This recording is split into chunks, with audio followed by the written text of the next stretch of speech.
you don't have a founder's mount, be sure to do the beginner's tutorial the second you step foot in the world. Not only will you receive a mount as your final reward, but the quests involved will be tasks you're doing anyway. Unless you already have a game plan the second you step foot in the world, invest the time for faster travel. Set yourself up in a city close to the resources you want to gather. Focus on a few gathering professions at once, so you can gain more yield over time. Gather 2 to 3 types of resources in the surrounding biome, and sell your surplus of gathering materials to make some extra cash for what you're lacking, like horses, accessories, and tools. Or don't just sell the surplus, and sell everything you gather. Every MMO fanboy knows that on release and patch days, materials are worth far more than they'll ever be again. Take the crafting profession hit and make a crap ton of money, or progress with everyone else and live poor. It's your call.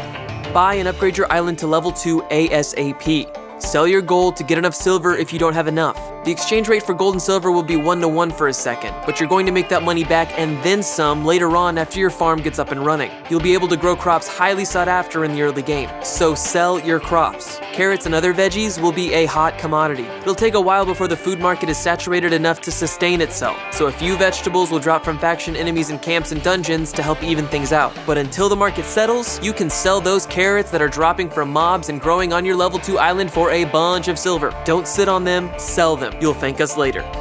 Buy as much gold as possible. I know I just said exchange gold for silver to upgrade your island, but after that, spend all the silver you can on gold. It'll take some time, but once the game has progressed for a few months, you can exchange that gold back into silver for way more than you spent on the gold. Trust us, play the economic long game and get rich for literally zero work.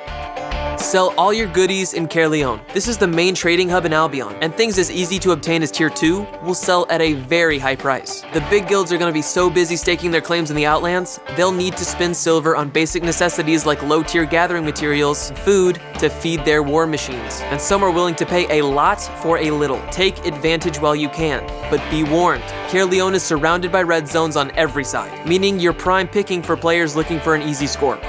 On that note, start the game off right as the player who feeds on the weak. So many players are going to try and take their resources and items to different cities to trade. Someone with enough armor and fighting mastery can prey on those players who've begun their lives in Albion on the farm instead of on the battlefield. Kill the noobs with 0 combat skills to fight back, take their stuff, then sell it for yourself. But don't stay in one area for too long. Eventually word will get out that you're prowling, and the goody-goody justice warriors will come and get you. Move frequently. There will be more than enough targets for you to pick off on every red map.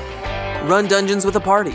Killing mobs and boss mobs in dungeons and camps will provide you with a healthy supply of fame and silver, more than enough to sustain you for the time being. Not to mention the first few days of Albion, food will be dropping from NPCs and enemies you can sell on top of the silver you're already making. Get some combat experience in while you're waiting for the crafters to progress far enough that they're making the weapons, armors, tools, and mounts you can use. Then, you'll have the silver to spend on some shiny new goodies to ride into battle with. I hope this gives a general compass for your first day in Albion. There are plenty of other ways to begin your new adventure that we couldn't cover here. Feel free to let us know what we missed in the comments below, and we'll see you in Albion.